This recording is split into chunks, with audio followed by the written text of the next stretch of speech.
പരിശുദ്ധ ഖുർആനിൽ സൂറത്തുൽ അറാഫിൽ റബ്ബ് സുബ്ഹാനഹു വ തആല ഒരു കാര്യം പറഞ്ഞു വെക്കുന്നുണ്ട്. വലഖദ് ദറഅനാ ലിജഹന്നമ കസീറൻ മിനൽ ജിന്നി വൽ ഇൻസ്. മനുഷ്യരും ജിന്നുകളിലും നരകത്തിന് വേണ്ടി പടക്കപ്പെട്ട ചില വിഭാഗങ്ങളുണ്ട്. അവരുടെ പ്രത്യേകത എന്താണ്? ലഹും ഖുലൂബ്, അവർക്ക് ഹൃദയങ്ങളുണ്ട്, മനസ്സുകളുണ്ട്, ചിന്തയുണ്ട്, ബുദ്ധിയുണ്ട്. ലാ യഫ്ഖഹൂന ബിഹാ, ചിന്തിക്കേണ്ട സമയത്ത് ചിന്തിക്കുന്നത് പോലെ ചിന്തിക്കേണ്ടതുപോലെ ചിന്തിക്കുന്നവരതാ പരാജയപ്പെട്ടു പോയി. വലഹും അയ്നുൻ ലാ യുബ്സിറൂന ബിഹാ, അവർക്ക് കണ്ണുകളുണ്ട്, പക്ഷേ കാണേണ്ടിടത്ത് കാണേണ്ടതുപോലെ കാണുന്നതിൽ അവർ പരാജയപ്പെട്ടു പോയി. വലഹും ആദാനുൻ ലാ യസ്മഊന ബിഹാ, അവർക്ക് ചെവികളുണ്ട്, പക്ഷേ കേൾക്കേണ്ടിടത്ത് കേൾക്കേണ്ടതുപോലെ കേൾക്കുന്നതിൽ അവർ പരാജയപ്പെട്ടു പോയി. ഉലൈക കല്ലനാം, അവർ നാൽക്കാലികൾക്ക് സമമാണ്. ബൽഹും, അതല്ല, ആ നാൽക്കാലികളെക്കാൾ ഒരുപക്ഷെ പിഴച്ചു പോയവരാകാം അവരെന്ന് പടച്ച റബ്ബ് പരിശുദ്ധ ഖുർആനിൽ വളരെ കൃത്യമായി പറയുകയാണ്. പ്രിയപ്പെട്ടവരെ, ഈ ആയത്തിന്റെ അവസാനത്തിൽ നമുക്ക് വലിയ ദൃഷ്ടാന്തങ്ങളും ചിന്തിക്കാനുള്ള വലിയ വകയും നൽകുന്നുണ്ട്. വഇന്ന കസീറൻ മിനന്നാസി അൻ ആയാതിനാ ലഗാഫിലൂൻ. ഓരോ മരണങ്ങളും അല്ലാഹുവിന്റെ ദൃഷ്ടാന്തങ്ങളാണ്. ഓരോ ഖബറടക്കലുകളും അല്ലാഹുവിന്റെ ദൃഷ്ടാന്തങ്ങളാണ്. ഓരോ മനുഷ്യന്റെ വിടപറച്ചിലും പടച്ച റബ്ബിന്റെ ദൃഷ്ടാന്തമാണെന്ന് പ്രിയപ്പെട്ടവരെ നമ്മൾ മനസ്സിലാക്കേണ്ടതുണ്ട്. അല്ലാഹു സുബ്ഹാനഹു വ തആല ഖുർആനിൽ ഒട്ടനവധി ഇതുപോലെ ഇന്നലകളിൽ കഴിഞ്ഞുപോയ മനുഷ്യരുടെ ചരിത്രം നമുക്ക് പറഞ്ഞു തരുന്നുണ്ട്. ഒന്നാമത്തെ വിഭാഗം ഈ ദുനിയാവ് വഞ്ചിച്ചവരാണെന്നാൽ രണ്ടാമതൊരു വിഭാഗമുണ്ട് പ്രിയപ്പെട്ടവരെ. ഈ ദുനിയാവ് വഞ്ചിക്കാതെ അള്ളാഹുവിൽ ചിന്ത സമർപ്പിച്ചുകൊണ്ട്, അള്ളാഹുവിൽ ജീവിതം സമർപ്പിച്ചുകൊണ്ട് ജീവിച്ച ആളുകളുണ്ട് ഇന്നലകളിൽ. മഹാനായ ഉമർ ഇബ്നുൽ ഖത്താബ് റളിയല്ലാഹു അൻഹു, അദ്ദേഹത്തിന്റെ ചരിത്രം നമുക്കറിയാം. ഉമറിന്റെ കാലഘട്ടത്തിലാണ് ഇസ്ലാമിക സാമ്രാജ്യത്തിലേക്ക് ഒരുപാട് നാടുകൾ കൂട്ടിച്ചേർക്കപ്പെടുന്നത്. ആ കൂട്ടത്തിൽ ഷാം എന്ന് പറയുന്ന സിറ എന്ന് നമ്മൾ ഇന്ന് പേരിട്ട് വിളിക്കുന്ന ആ പ്രദേശം ഇസ്ലാമിന്റെ അധികാരത്തിന്റെ കീഴിലേക്ക് വരികയാണ്. ഉമർ റളിയല്ലാഹു അൻഹു സിറിയ സന്ദർശിക്കാൻ വേണ്ടി പോകുന്നു. ഉമർ റളിയല്ലാഹു അൻഹു പോകുന്നത് തന്നെ കീറിപ്പറിഞ്ഞ വസ്ത്രം ധരിച്ചിട്ടാണ്, കഴുതപ്പുറത്താണ്. ഒരു രാജാവിന്റെ അഹന്തയില്ലാതെ, ആഡംബരമില്ലാതെ, അതുപോലെ തന്നെ അംഗരക്ഷകരില്ലാതെ ഉമർദാ അങ്ങനെ സിറിയ സന്ദർശിക്കാൻ വേണ്ടി പോകുന്നു. എന്നിട്ട് സിറിയയിലെത്തിയപ്പോ ആ ഷാമിലുണ്ടായിരുന്ന വലിയൊരു പർവ്വതത്തിന്റെ മുകളിലേക്ക് ഉദ്യോഗസ്ഥരത ഉമറിനെ കൂട്ടിക്കൊണ്ടുപോകുകയാണ്, സിറിയ മുഴുവനും ഒന്ന് കാണാൻ. സിറിയ എന്ന് പറഞ്ഞാൽ മക്കയെയും മദീനയെയും പോലെയല്ല. മക്കയും മദീനയും എങ്ങനെയാണെന്ന് പ്രിയപ്പെട്ടവരെ നമുക്കറിയാം. ഉംറക്കും ഹജ്ജിനുമൊക്കെ പോയവർക്കറിയാം. മക്കയിൽ നിന്ന് മദീനയിലേക്ക് നാം വണ്ടിയിൽ പോകുമ്പോൾ, കാറിൽ പോകുമ്പോൾ, അല്ലെങ്കിൽ ബസ്സിൽ പോകുമ്പോൾ രണ്ട് ഭാഗത്തും നമുക്ക് കാണാൻ കഴിയുക മൊട്ടക്കുന്നുകളാണ്. പുൽനാമ്പ് പോലും ഇല്ലാത്ത, കൃഷിയിടങ്ങളില്ലാത്ത, പച്ചപ്പില്ലാത്ത, പരന്നു കിടക്കുന്ന ഊഷരഭൂമിയാണ് നമ്മൾ കാണുക, വെള്ളമില്ലാത്ത ഊഷരഭൂമി. എന്നാൽ സിറിയ അങ്ങനല്ല. കാടും കടലും ആറും പുഴയുമെല്ലാമുള്ള സുന്ദരമായ ഷാമിന്റെ പട്ടണം. ഈ പർവ്വതത്തിന്റെ മുകളിൽ കയറി നിന്നപ്പോ മഹാനായ ഉമർ റളിയല്ലാഹു അൻഹു അതങ്ങനെ കാണുകയാണ്. ഉമറിന്റെ മനസ്സറിയാതെ പറഞ്ഞു പോയി, എത്ര സുന്ദരമായ രാജ്യം, എത്ര സൗന്ദര്യമുള്ള രാജ്യമാണ്, ഇതെന്റെ ഭരണത്തിന്റെ കീഴിലാണല്ലോ, ഇതെന്റെ അധികാരത്തിന്റെ കീഴിലാണല്ലോ എന്ന് ഉമറിന്റെ മനസ്സറിയാതെ പറയുകയാണ്. അടുത്ത നിമിഷം ഉമറിന്റെ മനസ്സാക്ഷി ഇടപെടുന്നു. ഉമറിന്റെ മനസ്സാക്ഷി അവിടെ ഇടപെടുകയാണ്. എന്നിട്ട് ഉമറിനോട് പറയുകയാണ്, ഉമറെ ഓർക്കുക, സൂറത്തു ദുഖാനിലെ 1-2 ആയത്തുകൾ. കം തറകൂ മിൻ ജന്നാതിൻ വഉയൂൻ വസുറൂഇൻ വമഖാമിൻ കരീം വനഅമത്തിൻ കാനൂ ഫീഹാ ഫാകിഹീൻ. ഉമറേ, ഈ പച്ചപ്പ് കണ്ടിട്ട് കണ്ണുമഞ്ഞളിച്ചു പോകരുത്, ഈ സൗന്ദര്യം കണ്ടിട്ട് കണ്ണുമഞ്ഞളിച്ചു പോകരുത്. നിന്നേക്കാൾ വലിയ അധികാരികൾ ചരിത്രത്തിന്റെ ഇന്നലകളിൽ കഴിഞ്ഞു പോയിട്ടുണ്ട്. നിന്നേക്കാൾ വലിയ കുബേരന്മാർ ചരിത്രത്തിന്റെ ഇന്നലകളിൽ കഴിഞ്ഞു പോയിട്ടുണ്ട്. അവർ ഈ ലോകത്ത് നിന്ന് യാത്രയാകുമ്പോൾ എന്താണ് കൊണ്ടുപോയിട്ടുള്ളത്? കാലി കൈകളുമായിട്ടാണ് പോയിട്ടുള്ളത്. എത്ര മണിസൗധങ്ങളാണ്, എത്ര പൂന്തോട്ടങ്ങളാണ്, എത്ര അരുവികളാണ്, എത്ര സൗകര്യങ്ങളാണ് അവർ ഈ ലോകത്ത് വിട്ടിട്ട് പോയത്. അതുകൊണ്ട് ഉമറേ മയങ്ങിപ്പോകരുത്. പ്രിയപ്പെട്ടവരെ, മഹാനായ റസൂൽ കരീം സ്വല്ലല്ലാഹു അലൈഹി വസല്ലമയുടെ യഥാർത്ഥത്തിലുള്ള അനുയായി ഉമറിന് ഈ പരിത്യാഗം കിട്ടിയത് എവിടെ നിന്നാണെന്നറിയുമോ? ഈ സുഹൂദ് ഉമറിന് കിട്ടുന്നത് എവിടെ നിന്നാണെന്നറിയുമോ? നമ്മളൊക്കെ ഒരുപാട് തവണ കേട്ട ചരിത്രമാണ്. അള്ളാന്റെ റസൂലിന്റെ മുറിയിലേക്ക് അനുവാദം ചോദിച്ചിട്ടൊരിക്കലതാ ഉമർ വരികയാണ്. പ്രവാചകൻ സല്ലല്ലാഹു അലൈഹി വസല്ലമ തന്റെ പായയിൽ കിടന്നുറങ്ങുകയായിരുന്നു. ഉമറിന്റെ വിളി കേട്ട് പ്രവാചകൻ എഴുന്നേൽക്കുകയാണ്. എഴുന്നേൽക്കുമ്പോൾ ഉമർ കാണുന്നത് പനയോലയുടെ പാടുകൾ കൊണ്ട് ശരീരം വല്ലാതെയായി പോയ പ്രവാചകന്റെ മേനിയാണ്. കരഞ്ഞുകൊണ്ട് ഉമർ ചോദിക്കുകയാണ്, യാ റസൂലല്ലാഹ്, ലോകത്തുള്ള വലിയ വലിയ രാജാക്കന്മാർ അവരാലാകുന്ന സുഖസൗകര്യങ്ങൾ മുഴുവൻ അനുഭവിക്കുമ്പോ, രമ്യഹർമ്മങ്ങളിലും മണിമാളികകളിലും അവർ ഇങ്ങനെ ഉല്ലസിച്ചു ജീവിക്കുമ്പോ, അള്ളാഹു ഈ ലോകങ്ങൾക്ക് കാരുണ്യമായി അവതരിപ്പിച്ച അങ്ങ് എന്തിനാണ് ഈ പ്രയാസപ്പെടുന്നത്? എന്തിനാണ് ഈ ബുദ്ധിമുട്ടുന്നത്? അവിടെ ഉമറിന്റെ ചോദ്യത്തിന്, ഉമറിന്റെ സങ്കടത്തിന് അല്ലാഹുവിന്റെ റസൂൽ പറഞ്ഞു കൊടുത്തൊരു മറുപടിയുണ്ട്. വല്ലാഖിറതു ഖൈറു വഅബ്ഖാ. ഉമറേ, ഈ ദുനിയാവിൽ മാർദ്ദവമേറിയ പട്ടുമെച്ചയിൽ കിടന്നുറങ്ങുന്നതല്ല ഭാഗ്യമുമറേ, വില കൂടിയ വാഹനത്തിൽ സഞ്ചരിക്കുന്നതല്ല ഭാഗ്യമുമറേ, വലിയ രമ്യഹർമ്മങ്ങളിൽ കിടന്നുറങ്ങുന്നതല്ല ഭാഗ്യമുമറേ. വല്ലാഖിറതു ഖൈറു വഅബ്ഖാ. വിചാരണ കഴിഞ്ഞ് കൂട്ടം കൂട്ടമായി സ്വർഗത്തിലേക്ക് പോകുമ്പോ ആ സ്വർഗവാസികളുടെ ആ അബറാറുകളുടെ ഇടയിൽ സ്ഥാനം നേടിയെടുക്കാൻ സാധിക്കുമോ? അതാണ് ഭാഗ്യമുമറേ, അതാണ് ഏറ്റവും നല്ലത്, അതാണ് അവശേഷിക്കുന്നത്. ഹൃദയം കൊണ്ടായിരുന്നു ഉമർ ആ വചനങ്ങൾ ഹൃദയത്തിൽ കോറിയിട്ടു. വർഷങ്ങൾക്കപ്പുറത്ത് ഉമറിന്റെ കയ്യിലേക്ക് അധികാരം വന്നപ്പോ അധികാരത്തിന്റെ ഉന്നതത്തിലിരിക്കുമ്പോഴും ഉമർ ഫക്കീറായി ജീവിച്ചു, മിസ്കീനായി ജീവിച്ചു. ആഡംബരമില്ലാതെ, അംഗരക്ഷകരില്ലാതെ, കൊട്ടാരമില്ലാതെ, സിംഹാസനമില്ലാതെ, അതുപോലെ തന്നെ ചെങ്കോലുകളില്ലാതെ, പരിവാരങ്ങളില്ലാതെ ഉമർ ജീവിച്ചു. ഏതുവരെ? പേർഷ്യയുടെയും റോമിന്റെയും ചക്രവർത്തിമാർ അമീറുൽ മുഅ്മിനീൻ ഖലീഫ ഉമറിനെ കാണുന്നതിന് വേണ്ടി, സന്ദേശങ്ങൾ കൈമാറുന്നതിന് വേണ്ടി ദൂതന്മാരെ പറഞ്ഞയച്ചു. മദീനയുടെ പ്രാന്തപ്രദേശത്ത്, മദീനയുടെ അതിർത്തിയിൽ വന്നുകൊണ്ട് ആ ദൂതന്മാർ ഉമറിനെ അന്വേഷിച്ചു. മദീനയുടെ അതിർത്തികളിൽ കളിച്ചുകൊണ്ടിരിക്കുന്ന കുട്ടികൾ ആ ദൂതന്മാരുടെ കൈപിടിച്ചുകൊണ്ട് കൊണ്ടുപോയി എവിടേക്ക്? പാറാവുകാരില്ലാത്ത, കൊട്ടാരമില്ലാത്ത, അംഗരക്ഷകരില്ലായ മരത്തിന്റെ ചോട്ടിൽ കിടന്നുറങ്ങുന്ന, കീറിപ്പറിച്ച വസ്ത്രം ധരിച്ച ഫക്കീറായ അമീറുൽ മുഅ്മിനീനെ കാണാൻ, ഉമറിനെ കാണാൻ, ഖലീഫ ഉമറിനെ കാണാൻ. എന്നിട്ട് അവർ അന്താളിച്ചു പോയി. ഇതാണോ ചക്രവർത്തി? ഇതാണോ രാജാവ്? ഇതാണോ അമീറുൽ മുഅ്മിനീൻ? ഇതാണോ ഖലീഫ? പ്രിയപ്പെട്ടവരെ, ഈ സുഹുദ് കിട്ടിയത് എവിടെ നിന്നാണ്? ഈ പരിത്യാഗം കിട്ടിയത് എവിടെ നിന്നാണ്? പരിശുദ്ധ ഖുർആനിന്റെ വചനങ്ങളിൽ റബ്ബ് സുബ്ഹാനഹു വ തആല ആവർത്തിച്ച് നമുക്ക് പഠിപ്പിച്ചു തരികയാണ്. യഅലമൂ, നിങ്ങൾ അറിയണേ, നിങ്ങൾ മനസ്സിലാക്കണേ, പഠിക്കണേ. അല്ലാഹു ആണ് പറയുന്നത്, അന്നമാ, നിശ്ചയം, ഒരു കാര്യം വളരെ തീർച്ചപ്പെടുത്തിയിട്ടാണ് പടച്ചറബ് സംസാരിക്കുന്നത്. ഒരു കാര്യം നിങ്ങൾ അറിയണം, ഒരു കാര്യം നിങ്ങൾ മനസ്സിലാക്കണം. എന്താണ് മനസ്സിലാക്കേണ്ടത്? അൽ ഹയാത്തുദ് ദുനിയാ, ഈ ദുനിയാവിലെ ജീവിതം എന്ന് പറയുന്നത് 5 കാര്യങ്ങൾ മാത്രമാണ്. 5 കാര്യങ്ങൾ മാത്രമാണ്. എന്തൊക്കെയാണത്? ലഅബ്, കളിയാണ്. ലഹു, നേരം പോക്കാണ്.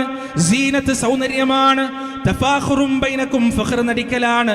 വതകാസുറും ഫിൽ അംവാലി വൽ ഔലാദ്, നേടിയെടുത്ത ധനത്തിന്റെയും സന്താനങ്ങളുടെയും പേരിൽ കസുറു, നടിക്കലാണ്. ലഇബാണ്, ലഹുവാണ്, സീനത്താണ്, ഫഖറാണ്, കസറാണ്.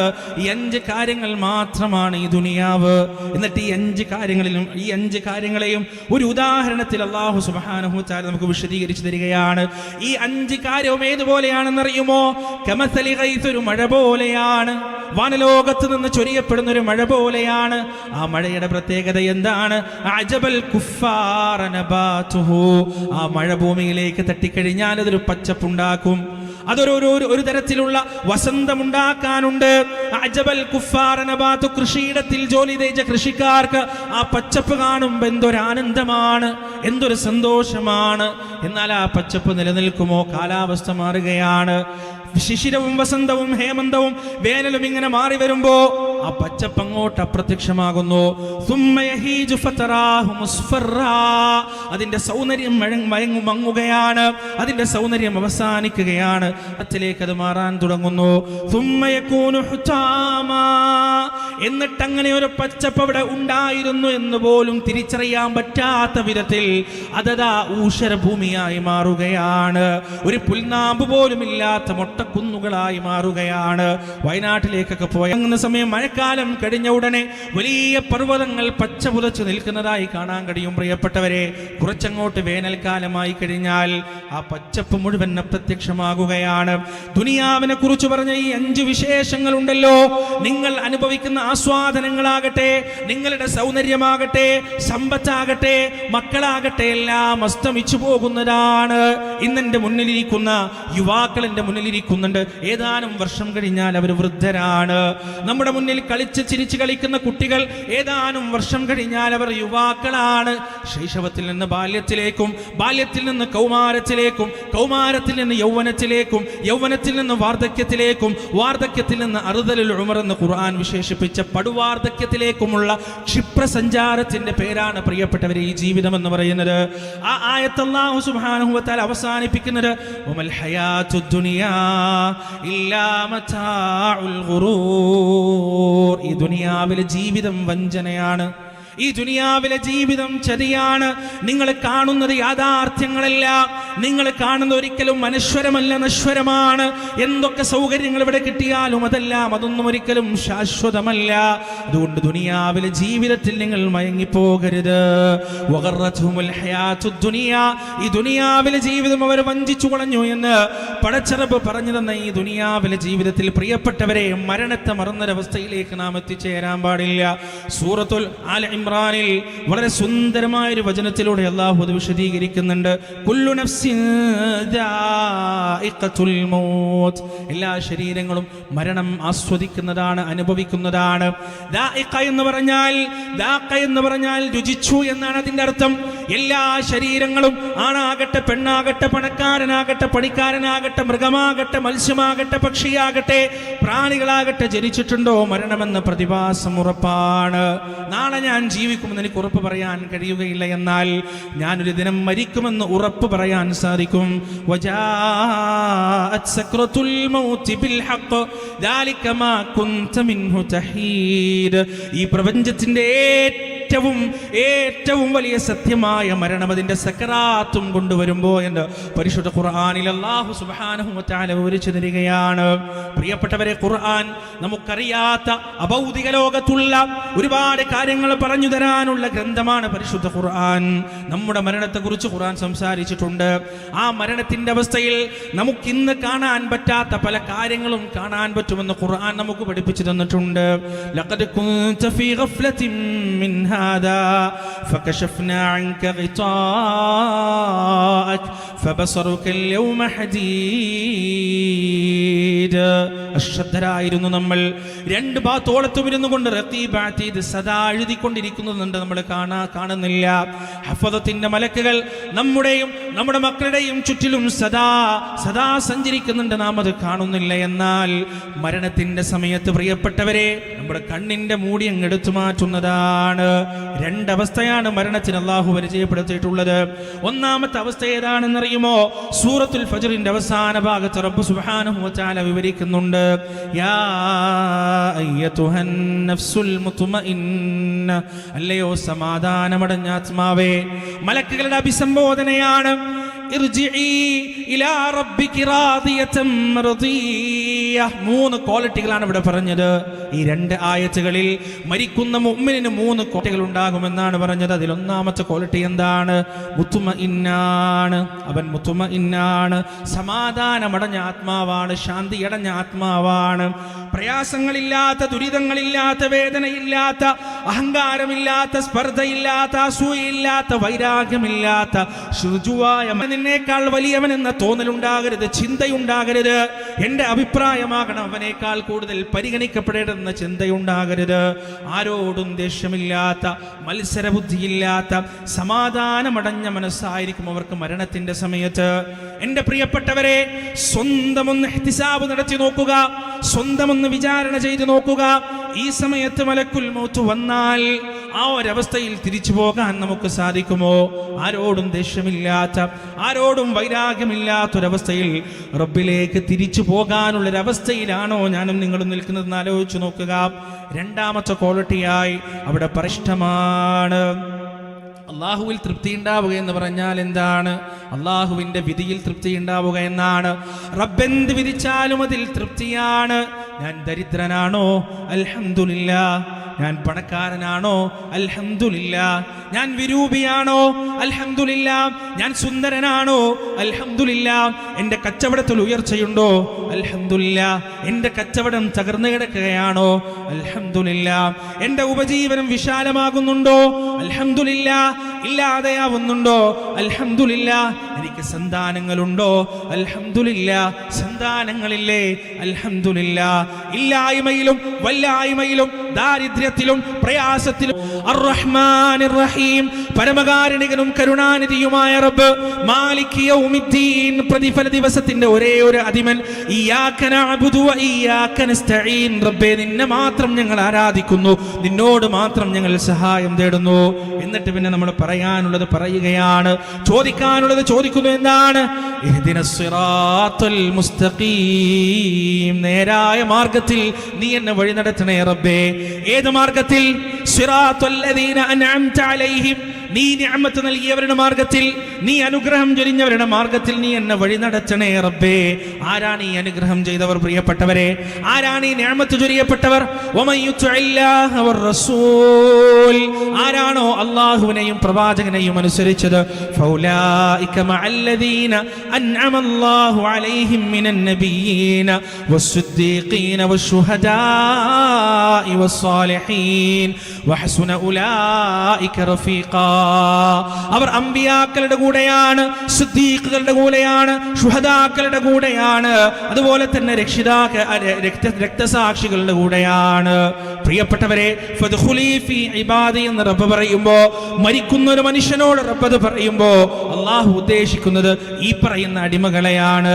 അല്ലദീന അൻഅമല്ലാഹു അലൈഹിം മിനൻ നബിയ്യീന വസ്സിദ്ദീഖീന വശുഹദാഇ വസ്സാലിഹീൻ, സദ്വൃത്തരുടെ കൂടെ റബ്ബേ, രക്തസാക്ഷികളുടെ കൂടെ റബ്ബേ, സത്യവാന്മാരുടെ കൂടെ റബ്ബേ, പ്രവാചകന്മാരുടെ കൂടെ റബ്ബേ.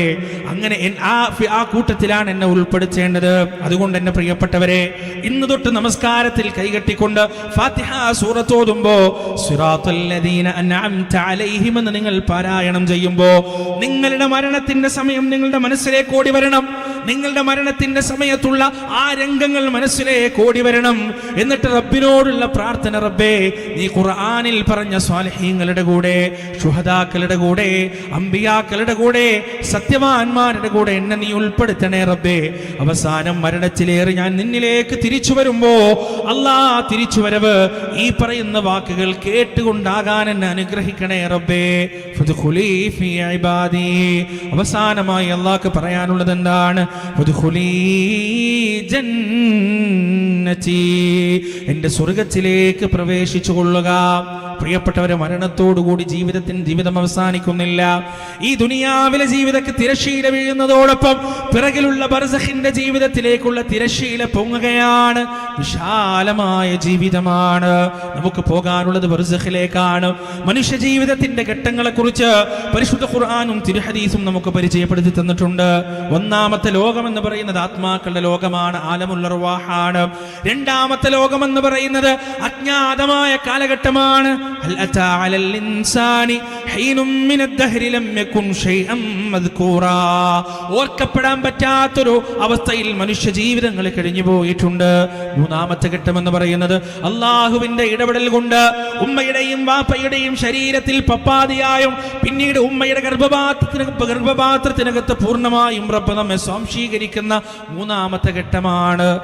പരീക്ഷണത്തിന്റെ ഘട്ടം എന്ന് പറയുന്നത് അല്ലദീ ഖലഖൽ മൗത വൽ ഹയാത ലിയബ്ലുവകും അയ്യുക്കും അഹ്സനു അമലാ, ഈ ജീവിതത്തിലേക്ക് നമ്മെ ഒരുക്കുന്നതാണ് കഴിഞ്ഞ കാലഘട്ടത്തിലെ ഘട്ടങ്ങൾ എന്ന് പറയുന്നത്. ഈ ജീവിതത്തിന്റെ നമ്മുടെ പ്രവർത്തനങ്ങൾക്കനുസരിച്ചാണ് വരാൻ പോകുന്ന ഘട്ടങ്ങൾ ഇരിക്കുന്നത്. പ്രിയപ്പെട്ടവരെ, ഇനി ഓരോ ഘട്ടങ്ങളും പ്രയാസം കൂടിയതാണ്. ഈ ദുനിയാവിലെ ജീവിതം പോലെയല്ല ഖബർ ജീവിതം, അതിനേക്കാൾ പ്രയാസമാണ്. ഉമ്മയുടെ ഗർഭപാത്രത്തിനകത്ത് കിടക്കുന്നത് പോലെയല്ല ഒരിക്കലും ഖബർ ജീവിതം എന്ന് പറയുന്നത്. മാശറ എന്നത് ഖബറിനേക്കാൾ പ്രയാസമുള്ളതാണ്.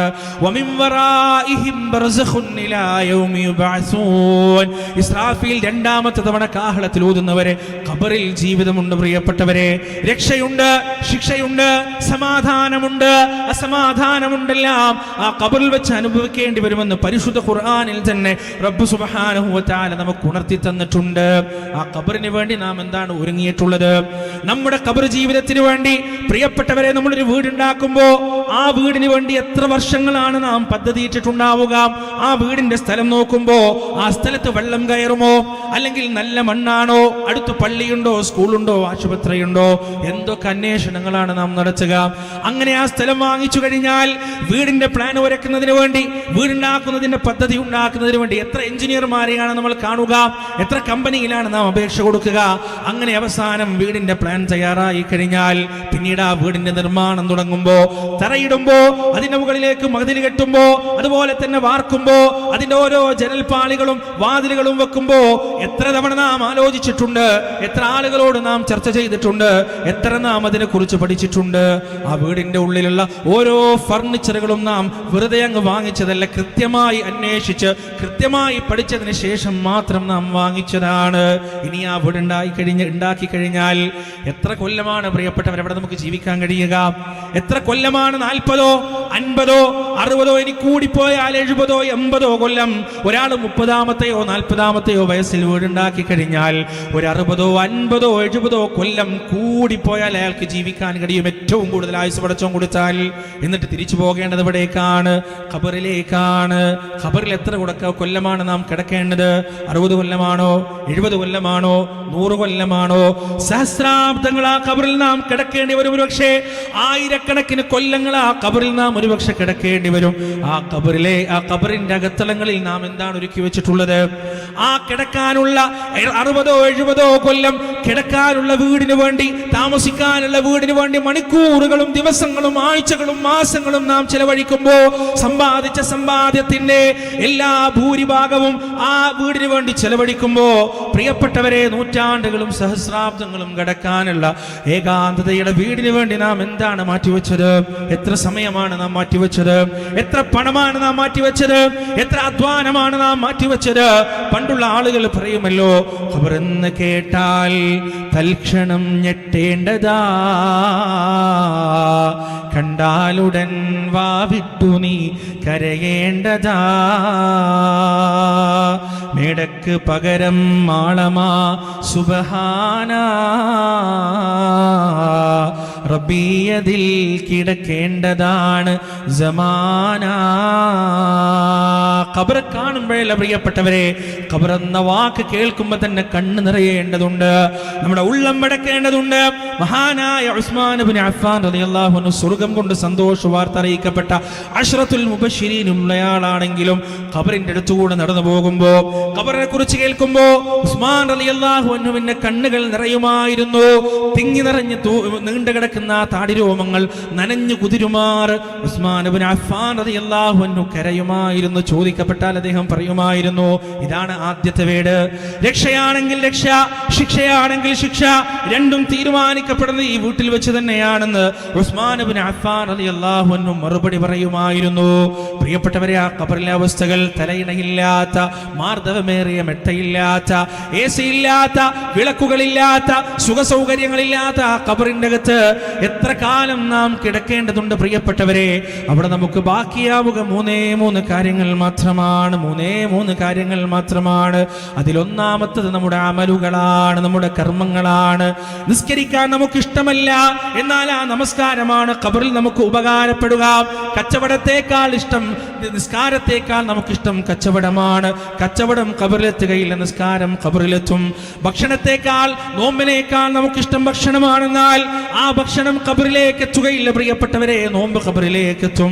എന്താണോ നാം ഇവിടെ വിമുഖത കാണിച്ചു കൊണ്ടിരിക്കുന്ന കാര്യം, മടി കാണിച്ചു കൊണ്ടിരിക്കുന്ന വിഷയം എന്താണോ, ആ മടി കാണിച്ചു കൊണ്ടിരിക്കുന്ന വിഷയം മാത്രമേ ഖബറിലേക്ക് ഒഴുകിയെത്തുകയുള്ളൂ എന്ന് അള്ളാന്റെ റസൂൽ നമുക്ക് പഠിപ്പിച്ചു തരികയാണ്. രണ്ടാമതായി ബാക്കിയാകുക എന്താണ്? സ്വദഖത്തുൻ ജാരിയ. ജാരി എന്ന് പറഞ്ഞാൽ ഒഴുകുന്നത് എന്നാണ് അതിന്റെ അർത്ഥം. ഒരാളുടെ ആയുസ്സിന് ശേഷവും ഒഴുകിക്കൊണ്ടിരിക്കുന്ന സ്വദഖ. എത്ര സുന്ദരമായ പ്രയോഗമാണ്! ഒരു മനുഷ്യന്റെ ആയുസ്സിന് ശേഷവും ആയുസ്സിന്റെ അപ്പുറത്തേക്കും ഒഴുകിക്കൊണ്ടിരിക്കുന്ന സ്വദഖ. അത് അയാളുടെ സ്വതക്ക ഏറ്റവും മഹനീയമായ സ്വതക്കയാണ്. എന്താണത്? ജീവിത കാലഘട്ടത്തിൽ നാം ഇവിടെ ബാക്കിയാക്കി പോകുന്ന അഥറുകളാണ്. ഇന്നാ നഹ്നു നുഹ്യിൽ മൗതാ വനക്തുബു മാ ഖദ്ദമു വആതാറഹും വകുല്ല ഷൈഇൻ അഹ്സൈനാഹു ഫീ കിതാബിൻ മുബീൻ. സൂറ യാസീനിലെ ആയത്താണ്.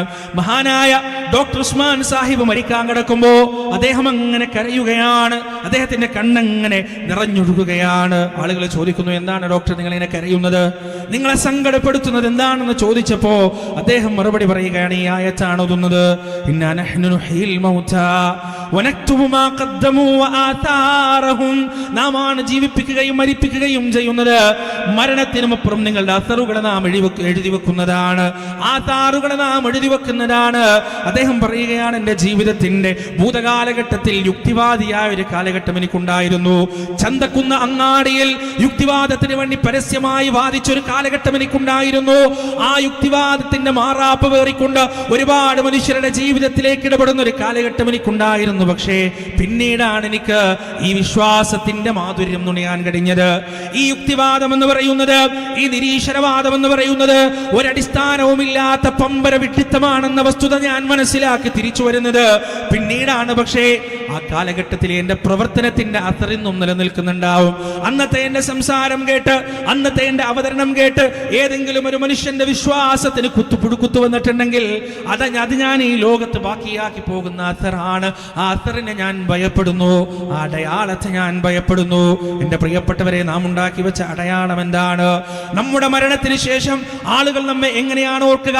നാം ഉണ്ടാക്കി വെച്ച ബംഗ്ലാവ് പോലെയുള്ള വീടിലൂടെയാണോ, അതല്ലെങ്കിൽ നാം വളർത്തിയെടുത്ത വിശാലമായ കച്ചവട സാമ്രാജ്യത്തിലൂടെയാണോ, അതല്ല നാം നാട്ടിലുണ്ടാക്കിയ 5 നേരവും ഹയ്യാല സ്വലാ എന്ന മധുരമായ ബാങ്കിന്റെ ധ്വനികൾ ഉയരുന്ന പള്ളിയിലൂടെയാണോ, അതല്ല നാം തെളിച്ചു വെച്ച തൗഹീദിന്റെ പ്രബോധനത്തിന്റെ ആ പരിശ്രമത്തിന്റെ വഴിയിലൂടെയാണോ? ഏതിലൂടെയാണ് ആളുകൾ നമ്മെ ഓർക്കുക? പ്രിയപ്പെട്ടവരെ, നമ്മുടെ മരണശേഷവും നാം ഇവിടെ ചിലവഴിച്ച, നാം ഇവിടെ ഉണ്ടാക്കിയെടുത്ത, ജനങ്ങൾക്ക് ഉപകാരമുണ്ടാകുന്ന, ആളുകൾക്ക് ഹിദായത്ത് കിട്ടുന്ന മാർഗങ്ങളുണ്ടല്ലോ, അതിനെയാണ് സ്വതഖത്തുൻ ജാരി എന്ന് പറയുന്നത്. അത് ഖബറിലേക്ക് അങ്ങനെ ഒഴുകിക്കൊണ്ടിരിക്കും. ആ ഒഴുക്ക് നിൽക്കുന്നത് വരെ ഒരു കിണർ കുഴിച്ചു കൊടുത്താൽ ആ കിണറ്റിൽ നിന്ന് മൃഗങ്ങളും പക്ഷികളും മനുഷ്യരും വെള്ളം കുടിക്കുന്ന കാലത്തോളം ഇയാളുടെ കിതാബ് അടച്ചു വെക്കുകയില്ല മലക്കുകൾ. ഈ മനുഷ്യന്റെ കിതാബ് അടച്ചു വെക്കുകയില്ല. ആലോചിച്ചു നോക്ക് നിങ്ങൾ, നമ്മൾ മരണപ്പെട്ട് കഴിഞ്ഞാൽ പിന്നെ ഒരു തിന്മയും നമ്മൾ ചെയ്യില്ല, ഒരു തിന്മയും ചെയ്യാൻ കഴിയില്ല. ആ സമയത്തും മലക്കുകൾ ഈ ലോകത്ത് എഴുതിക്കൊണ്ടിരിക്കുകയാണ് നമ്മുടെ നന്മകൾ അവരങ്ങനെ എഴുതിക്കൊണ്ടിരിക്കുകയാണ്. നാം കുടിച്ച കിണറിൽ നിന്ന് ഓരോ പക്ഷി വെള്ളം കുടിക്കുമ്പോഴും, ഓരോ മൃഗങ്ങൾ വെള്ളം കുടിക്കുമ്പോഴും, ഓരോ മനുഷ്യൻ വെള്ളം കുടിക്കുമ്പോഴും, നാം ഉണ്ടാക്കി കൊടുത്ത പള്ളിയിൽ നിന്ന് ഓരോ മനുഷ്യർ സുജൂദ് ചെയ്യുമ്പോഴും, ഓരോ മനുഷ്യർ ഇബാദത്ത് ചെയ്യുമ്പോഴും നമ്മുടെ കിതാബിലേക്ക് അമലുകൾ അങ്ങനെ രേഖപ്പെടുത്തപ്പെട്ടുകൊണ്ടേയിരിക്കുകയാണ്. സ്വതഖത്തുൻ ജാരിയ, ഒഴുകുന്ന സ്വതഖയാണ്. മൂന്നാമതായ ഖബറിലേക്ക് ബാക്കിയായി വരാനുള്ളത് എന്താണെന്ന് പ്രിയപ്പെട്ടവരെ, അല്ലാഹുവിന്റെ റസൂൽ പറയുന്നു, വലദുൻ സാലിഹുൻ യദ്ഉ ലഹു. സ്വാലിഹായ സന്താനമാണ്, അവന് വേണ്ടി പ്രാർത്ഥിക്കുന്ന, ദുആ ചെയ്യുന്ന സ്വാലിഹായ സന്താനമാണ്.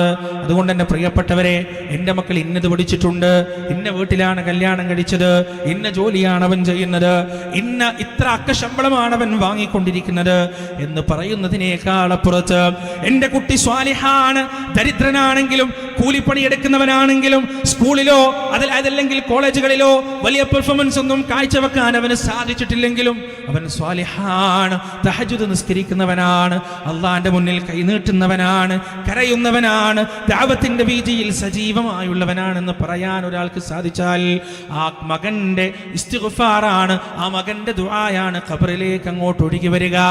നമ്മൾ ഈ പടുത്തുയർത്തുന്നതോ, നമ്മൾ ഈ വാരിക്കൂട്ടുന്നതോ, നമ്മൾ ബന്ധങ്ങൾ നോക്കാതെ, രക്തബന്ധങ്ങൾ നോക്കാതെ, ഹക്കും ബാത്തിലും ഹറാമും ഹലാലും നോക്കാതെ നമ്മൾ ഈ നേടിയെടുക്കുന്നതോ ഒന്നും എൻ്റെ പ്രിയപ്പെട്ടവരെ ഖബറിലേക്ക് വരികയില്ല എന്ന് നമ്മൾ മനസ്സിലാക്കുക. ആ ഖബറിൽ അല്ലാഹുവിന്റെ റസൂൽ ചില ചോദ്യങ്ങൾ പഠിപ്പിച്ചു തന്നിട്ടുണ്ട്. എന്താണ് ആ ചോദ്യങ്ങൾ? മൻ റബ്ബുക, ആരാണ് നിന്റെ റബ്ബ് എന്നാണ് ഒന്നാമത്തെ ചോദ്യം. ആരാണ് നിന്റെ റബ്ബ് എന്നാണ് ഒന്നാമത്തെ ചോദ്യം. ഈ ചോദ്യത്തിന്റെ പ്രത്യേകത എന്താണെന്നറിയോ പ്രിയപ്പെട്ടവരെ? ഈ ചോദ്യത്തിന് എത്ര വലിയ അറബിക് മുൻഷിയായാലും അറബി പഠിച്ച് സകല കിതാബുകളും ഓതി, മജ്മൂഉൽ കുതുബ് മുഴുവനും ഓതി, അറബി ഭാഷയുടെ അങ്ങേയറ്റത്തെ സങ്കീർണമായ കാര്യങ്ങളും കിതാബുകളും എല്ലാം പഠിച്ചു വെച്ച വലിയ പണ്ഡിതനെന്ന് നമ്മൾ വിചാരിക്കുന്ന ആളുകൾക്ക് ഒരുപക്ഷെ ഈ ഖബറിൽ വെച്ച് കഴിഞ്ഞാലുള്ള ഒന്നാമത്തെ ചോദ്യത്തിന് മറുപടി പറയാൻ കഴിയില്ല. എന്നാൽ അറബി അറിയാത്ത, ഖുർആൻ ഓതും ഒരുപക്ഷെ അർത്ഥം മനസ്സിലാകാത്ത, മൻ റബ്ബുക എന്ന് പറഞ്ഞാൽ ഈ ദുനിയാവിൽ വെച്ച് തന്നെ എന്താണ് ഈ ചോദിച്ചതെന്ന് മനസ്സിലാകാത്ത പാമരനായ ഒരു മനുഷ്യൻ, പടുജാഹിലായ ഒരു മനുഷ്യൻ, ആ മനുഷ്യൻ ഖബറിൽ വെച്ച് മറുപടി പറയും, റബ്ബി, അല്ലാഹുവിന്റെ റബ്ബ് അല്ലാഹുവാണ്, എന്റെ രക്ഷിതാവ് അല്ലാഹുവാണ്. എങ്ങനെയാണ് ഈ മറുപടി പറയാൻ സാധിക്കുക? യുസബ്ബിതുല്ലാഹു അല്ലദീന ആമനു ബിൽഖൗലി സാബിതി ഫിൽ ഹയാത്തി ദുനിയാ വഫിൽ ആഖിറ. ഈ ദുനിയാവിൽ ആ കലിമക്ക് വേണ്ടി നാം ഉറച്ചു നിൽക്കേണ്ടതുണ്ട്. ലാ ഇലാഹ ഇല്ലല്ലാഹ് എന്ന വചനം, അല്ലാഹു അല്ലാതെ ആരാധനയില്ല എന്ന വചനം മക്കൾക്ക് താരാട്ട് പാടാൻ വേണ്ടി മാത്രമുള്ളതല്ല പ്രിയപ്പെട്ടവരെ. ലാ ഇലാഹ ഇല്ലല്ലാഹ് അത് ഹൃദയത്തിൽ നിന്ന് പുറത്തേക്ക് വരേണ്ടതാണ്. അതര വ്യായാമമല്ല, ചുണ്ടുകളുടെ വ്യായാമമല്ല, മറിച്ച് ഹൃദയത്തിന്റെ അന്തരാളങ്ങളിൽ നിന്ന് പുറത്തേക്ക് വരേണ്ട വചനമാണ് ലാ ഇലാഹ ഇല്ലല്ലാഹ്. കാരണം ലാ ഇലാഹ ഇല്ലല്ലാഹ് നമുക്ക് കിട്ടിയത് സൗജന്യമായിട്ടല്ല. എത്രയോ മനുഷ്യരുടെ ജീവൻ അതിലുണ്ട്, എത്രയോ മനുഷ്യരുടെ കണ്ണീരതിലുണ്ട്, എത്രയോ മനുഷ്യരുടെ ചോര അതിലുണ്ട്, എത്രയോ മനുഷ്യരുടെ മക്കളെ നഷ്ടപ്പെട്ടുകൊണ്ടുള്ള ആർത്തികരച്ചിൽ എവിടെയുണ്ട്, അതിലുണ്ട് പ്രിയപ്പെട്ടവരെ. മഹാനായ ബിലാൽ ഇബ്നു റവാഹ റളിയല്ലാഹു അൻഹു സമാധാനത്തോടെയുള്ള ജീവിതം നയിക്കുന്നതിനിടയിൽ ലാ ഇലാഹ ഇല്ലല്ലാഹ് നെഞ്ചിലേറ്റിയത് കൊണ്ടാണ് അടികൊള്ളേണ്ടി വന്നത്, ചാട്ടവാറടി കൊണ്ടത്, ബഹിഷ്കരിക്കപ്പെട്ടത്. ചൂടുള്ള മരുഭൂമിയിൽ മലർത്തി കിടത്തി ചാട്ടവാറ് കൊണ്ട് അടിച്ചുകൊണ്ടിരിക്കുമ്പോ ആ ചാട്ടവാറിന്റെ അടിയുടെ വേദന പോലും തിരിച്ചറിയാത്ത രൂപത്തിലേക്ക് ദാഹമങ്ങ് കലശലായപ്പോ, എനിക്ക് ദാഹിക്കുന്നേ, വെള്ളം തരണേ എന്ന് ആർത്ത് കരഞ്ഞപ്പോ ആ ബിലാലിന്റെ വായിലേക്ക് കാർക്കിച്ച് തുപ്പപ്പെട്ടത് ലാ ഇലാഹ ഇല്ലല്ലാഹ് എന്ന വചനത്തിനു വേണ്ടിയാണ്. മഹാനായ ഖുബൈബ് റളിയല്ലാഹു അൻഹു കൊല്ലപ്പണിക്കാരനാണ്. യജമാനത്തി ആ കൊല്ലപ്പണിക്കാരന്റെ ആലയിലേക്ക് വന്ന് ചൂടുള്ള ഇരുമ്പ് പഴുപ്പിച്ച് വസ്ത്രം ധരിക്കാത്ത മേനിയിലേക്ക് ആ ഇരുമ്പ് പഠിപ്പിച്ചു വെക്കുമ്പോ രക്തവും മാംസവും കരിഞ്ഞ പുക വരുമ്പോ ആ വേദന കൊണ്ട് ആർത്തട്ടഹസിച്ചു കരയുമ്പോഴും പ്രിയപ്പെട്ടവരെ ലാ ഇലാഹ ഇല്ലല്ലാഹ് എന്ന വചനത്തിനെതിരായി ഒരു വാക്ക് പോലും ഖബ്ബാബ് റളിയല്ലാഹു അൻഹുവിന്റെ വായിൽ നിന്ന് പുറത്തേക്ക് വന്നിട്ടില്ല. ഗുഹ്യസ്ഥാനത്തേക്ക് കുന്തമെടുത്തു കുത്തി ചോര വാർന്ന് സ്വന്തം ഉമ്മ മരണപ്പെടുമ്പോഴും അമ്മാറിനോ യാസറിനോ പ്രിയപ്പെട്ടവരെ ലാ ഇലാഹ ഇല്ലല്ലാഹ് എന്ന ആദർശത്തിന് പുഴുക്കുത്തേറ്റിട്ടില്ല, ആദർശത്തിന് മങ്ങൽ വന്നിട്ടില്ല. പതിനായിരക്കണക്കിന് സ്വഹാബികൾ, പതിനായിരക്കണക്കിന് മനുഷ്യർ, എത്രയോ മുസ്ലിം ഉമ്മത്ത് അവരുടെ ജീവിതവും ജീവനും നൽകി പതിറ്റാണ്ടുകളും നൂറ്റാണ്ടുകളും സഹസ്രാബ്ദങ്ങളും കടന്ന് നമ്മുടെ കയ്യിലേക്ക് എത്തിയതാണ് പ്രിയപ്പെട്ടവരെ ലാ ഇലാഹ ഇല്ലല്ലാഹ് എന്ന വചനം. അത് താരാട്ട് പാടാൻ വേണ്ടി മാത്രമുള്ളതല്ല. ആ താരാട്ട് പാടുമ്പോ ഹൃദയത്തിൽ നിന്ന് പുറത്തേക്ക് വരേണ്ടതാണ്. ലാ ഇലാഹ ഇല്ലല്ലാഹ് എന്ന് നാം നമ്മുടെ കുഞ്ഞിന് പറഞ്ഞു കൊടുക്കുന്നത്, പാടിക്കൊടുക്കുന്നത് ഹൃദയത്തിൽ നിന്നാണ്. അത് കേവലം പാട്ടായിക്കൊണ്ടല്ല, അടുത്ത തലമുറയിലേക്ക് കൈമാറുകയാണ്. അടുത്ത തലമുറയിലേക്ക് പുഴുക്കുത്തേറ്റാത്ത രീതിയിൽ, ഒരു തരത്തിലുള്ള മങ്ങലും വരാത്ത രീതിയിൽ ഈ ലോകത്തിന്റെ സൃഷ്ടാവ് അല്ലാഹു മാത്രമാണ്, പ്രപഞ്ചനാഥൻ മാത്രമാണ് ആരാധനക്കർഹൻ. പ്രിയപ്പെട്ടവരെ, ആ ഒരു ആശയമാണ് യഥാർത്ഥത്തിൽ നാം തലമുറയിലേക്ക് കൈമാറുന്നത് താരാട്ടുപാട്ടിലൂടെ, അതുപോലെ തന്നെ മറ്റു കവിതകളിലൂടെയും കഥകളിലൂടെയെല്ലാം മക്കളിലേക്ക് നാം കൈമാറുന്നത് അടുത്ത തലമുറയിലേക്കുള്ള സന്ദേശമാണ്. ആ സന്ദേശം ഹൃദയത്തിൽ രൂഢമൂലമായിട്ടുണ്ടെങ്കിൽ മാത്രമേ ഖബറിലെ അമൻ റബ്ബുക എന്ന ചോദ്യത്തിന് യഥാർത്ഥത്തിൽ മറുപടി പറയാൻ നമുക്ക് സാധിക്കുകയുള്ളൂ. ലാ ഇലാഹ ഇല്ലല്ലാഹ്ക്കെതിരായ ഒരു പ്രവണതയും നമ്മുടെ ജീവിതത്തിൽ ഉണ്ടാകരുത്, ഒരു ചിന്തയും നമ്മുടെ ജീവിതത്തിൽ ഉണ്ടാകരുത്. ജീവിതത്തിൽ പ്രയാസം വരുമ്പോ അല്ലാഹു പറയുകയാണ്, ഇദാ സഅലക ഇബാദി അന്നി ഫഇന്നി ഖരീബ് ഉജീബു ദഅവതദ്ദാഇ ഇദാ ദഅാൻ. എന്റെ അടിമകൾ എന്നെ കുറിച്ച് അങ്ങയോട് ചോദിക്കുമ്പോ പറഞ്ഞു കൊടുക്കണം, നബിയെ, ഞാൻ സമീപസ്ഥനാണ്, അടുത്തുള്ളവനാണ്. ഉജീബു ദഅവതദ്ദാഇ ഇദാ ദഅാൻ. അർത്ഥിക്കുന്നവനോട് അർത്ഥന നടത്തുമ്പോ ആ അർത്ഥനക്ക് ഉത്തരം നൽകുന്നവനാണ് ഞാൻ. അലൈസല്ലാഹു ബികാഫിൻ അബദ. അല്ലാഹുവിന്റെ അടിമക്കവൻ മതിയായവനല്ലേ? അലൈസല്ലാഹു ബികാഫിൻ അബദ. അല്ലാഹുവിന്റെ അടിമക്കവൻ മതിയായവനല്ലേ എന്ന് പടച്ചറബ് ചോദിക്കുമ്പോ പ്രിയപ്പെട്ടവരെ അല്ലാഹു പറയുന്നു, ومن أضل ممن يدعو من دون الله من لا يستجيب له إلى يوم القيامة وهم عن دعائهم غافلون. ഖിയാമത്ത് നാൾ വരെ ഉത്തരം ചെയ്യാത്ത, അല്ലാഹുവിന് പുറമെയുള്ളവരെ വിളിച്ചു പ്രാർത്ഥിക്കുന്നവരേക്കാൾ വഴി പിഴച്ചു പോയവൻ ആരാണുള്ളത്? വഴികെട്ട് പോയവൻ ആരാണുള്ളത്? അതുകൊണ്ട് തന്നെ പ്രിയപ്പെട്ടവരെ, രോഗം വരുമ്പോ, രോഗം വന്ന ആശുപത്രിയിലേക്ക് നാം പോകുമ്പോ ഡോക്ടറെ കാണിച്ചു കഴിഞ്ഞാലും നമ്മളൊരു വിളി വിളിക്കാനുണ്ട്. ഡോക്ടറെ കാണിച്ചാൽ മാത്രം രോഗം മാറില്ല എന്ന് നമുക്കറിയാം. ആ ഡോക്ടർക്ക് മുകളിൽ ഒരു ഇടപെടൽ ആവശ്യമുണ്ട്, അത് അല്ലാഹു മാത്രമാണ്. ഡോക്ടറെ കാണിച്ചതിന് ശേഷവും മൊയ്‌ദീൻ ശൈഖിനെ വിളിക്കുന്ന ഒരു അവസ്ഥ നമ്മുടെ ജീവിതത്തിൽ ഉണ്ടാകരുത്. മമ്പ്രത്ത് തങ്ങളെ വിളിക്കുന്ന ഒരു അവസ്ഥ നമ്മുടെ ജീവിതത്തിൽ ഉണ്ടാവരുത്. CM മടവൂരിനെ വിളിക്കുന്ന ഒരു അവസ്ഥ നമ്മുടെ ജീവിതത്തിൽ ഉണ്ടാവരുത്. ആ ഡോക്ടറുടെയും അപ്പുറത്ത് എനിക്ക് കിട്ടാനുള്ളത് എൻ്റെ റബ്ബിന്റെ അടുത്തു നിന്ന് മാത്രമാണ്, എൻ്റെ രക്ഷിതാവിന്റെ അടുത്തു നിന്ന് മാത്രമാണ്. അവന്റെ അടുത്ത് നിന്നല്ലാതെ ഒരു സഹായവും എനിക്ക് കിട്ടാനില്ല. ഇതാണ് പ്രിയപ്പെട്ടവരെ ലാ ഇലാഹ ഇല്ലല്ലാഹ്. ജീവിതത്തിൽ എന്തൊക്കെ പരീക്ഷണങ്ങൾ വന്നാലും, എന്തൊക്കെ ബുദ്ധിമുട്ടുകൾ വന്നാലും, ആ ബുദ്ധിമുട്ടുകൾ നിവർത്തി തരാൻ, ആ ബുദ്ധിമുട്ടുകൾ പരിഹരിച്ചു തരാൻ എൻ്റെ രക്ഷിതാവ് മാത്രമേ, എൻ്റെ റബ്ബ് മാത്രമേ എന്നോടൊപ്പമുള്ളൂ എന്ന അചഞ്ചലമായ വിശ്വാസമാണ്. ആ വിശ്വാസം ഹൃദയത്തിൽ ഉണ്ടെങ്കിൽ മാത്രമേ മൻ റബ്ബുക, ആരാണ് നിന്റെ റബ്ബെന്ന് ചോദിക്കുമ്പോ റബ്ബി അല്ലാഹ്, അല്ലാഹുവാണ് എൻ്റെ റബ്ബെന്ന് മറുപടി പറയാൻ സാധിക്കുകയുള്ളൂ. പ്രിയപ്പെട്ടവരെ, ആ ഖബർ ജീവിതത്തിനു വേണ്ടി, ആ ഖബറിലെ ചോദ്യത്തിന് വേണ്ടി, ആ ഖബറിലെ രക്ഷയ്ക്ക് വേണ്ടി ഒരുങ്ങാൻ നമുക്ക് സാധിക്കേണ്ടതുണ്ട്. ആ ഖബർ ജീവിതം അവസാനിക്കുന്നത് പ്രിയപ്പെട്ടവരെ എപ്പോഴാണ്? ഇസ്രാഫീൽ അലൈഹിസ്സലാത്തു വസ്സലാം രണ്ടാമത്തെ തവണ കാഹളത്തിൽ ഊതുമ്പോഴാണ്. രണ്ടാമത്തെ തവണ കാഹളത്തിൽ ഊതുമ്പോ ഈ ദുനിയാവ് മുഴുവൻ അല്ലാഹു സുബ്ഹാനഹു വ തആല പ്രത്യേകമായ തരത്തിലേക്ക് മാറ്റുമെന്ന് പരിശുദ്ധ ഖുർആൻ. വ ഇന്നാ ലജാഇലൂന മാ അലൈഹാ സുഈദൻ ജുറുസാ. ദുനിയാവ് മുഴുവൻ വെലുവെടുത്ത മണൽപ്പരപ്പ് മാത്രമുള്ള ഒരവസ്ഥയിലേക്ക് അല്ലാഹു സുബ്ഹാനഹു വ തആല മാറ്റും. എവിടെ നിന്നാണ് നമ്മൾ ഉയർത്തെഴുന്നേൽക്കുക? നമ്മുടെ നാട്ടിൽ എവിടെയാണോ നമ്മൾ ഖബറടക്കിയത്, ഈ രാമന്തളി പ്രദേശത്തുകാരുടെ ഖബർ എവിടെയാണോ, അവരുടെ മയ്യത്ത് മറമാടുന്ന എവിടെയാണോ, അതേ ഖബർസ്ഥാനിൽ നിന്നാണ് ഇസ്രാഫീൽ അലൈഹിസ്സലാത്തു വസ്സലാം രണ്ടാമത്തെ തവണ കാഹളത്തിൽ ഊതുമ്പോൾ നമ്മളിങ്ങനെ എഴുന്നേറ്റ് വരിക. അല്ലാഹുവിന്റെ വെളിയാളത്തിലേക്ക്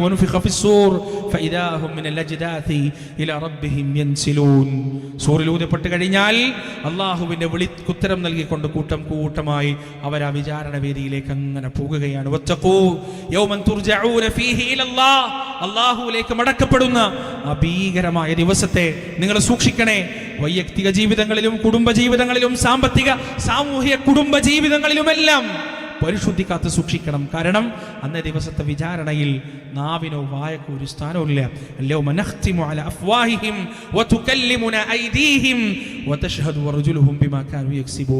കളവ് മാത്രം പറഞ്ഞ് ന്യായീകരിച്ച് മാത്രം ശീലമുള്ള നമ്മുടെ വായകൾക്കും നാവുകൾക്കും സീല് വെച്ച് കൈകൾ റബ്ബിനോട് പറയും,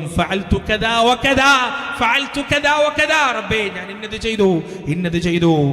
കാല് സാക്ഷ്യം വഹിക്കും, അല്ലാഹുവേ ആ ചെയ്തിക്ക് ഞാൻ സാക്ഷിയാണ്, ആ പ്രവർത്തനത്തിന് ഞാൻ സാക്ഷിയാണ്. അതുകൊണ്ട് എൻ്റെ പ്രിയപ്പെട്ടവരെ, തൗഹീദ് ഉറപ്പിക്കുക, സുന്നകളായി ജീവിക്കുക, പരലോക രക്ഷയ്ക്ക് വേണ്ടി പരിശ്രമിക്കുകയും പ്രാർത്ഥിക്കുകയും പ്രയത്നിക്കുകയും ചെയ്യുക. അല്ലാഹുവേ ഞങ്ങളിൽ നിന്ന് വന്നുപോയ ചെറുതും വലുതുമായ തെറ്റുകുറ്റങ്ങൾ നീ ഞങ്ങൾക്ക് പുറത്തു മാപ്പാക്കി തരണേ അല്ലാ. പരലോകത്തെ രക്ഷ നേടിയെടുക്കുന്നവരുടെ കൂട്ടത്തിൽ, ഖബർ ശിക്ഷയിൽ നിന്ന് രക്ഷപ്പെടുന്നവരുടെ കൂട്ടത്തിൽ, ഭയാനകവും ഭീകരവുമായ നിന്റെ നരകത്തിന്റെ അദാബിൽ നിന്ന് രക്ഷ നേടിയെടുക്കുന്നവരുടെ കൂട്ടത്തിൽ ഞങ്ങൾ നീ ഉൾപ്പെടുത്തണേ റബ്ബേ. നിന്റെ ഔദാര്യം കൊണ്ട് സ്വർഗത്തിലേക്ക് എത്തിച്ചേരുന്നവരുടെ കൂട്ടത്തിൽ ഞങ്ങൾ നീ ഉൾപ്പെടുത്തുകയും ചെയ്യണം റബ്ബേ. റബ്ബനാ ആതിനാ ഫിദ്ദുനിയാ ഹസന വഫിൽ ആഖിറതി ഹസനത വഖിനാ അദാബന്നാർ. റബ്ബനാ തഖബ്ബൽ മിന്നാ ഇന്നക അൻതസ് സമീഉൽ അലീം വതുബ് അലൈനാ ഇന്നക അൻതത് തവ്വാബുർ റഹീം. വആഖിറു ദഅവാനാ അനിൽ ഹംദുലില്ലാഹി റബ്ബിൽ ആലമീൻ. വസ്സലാമു അലൈക്കും.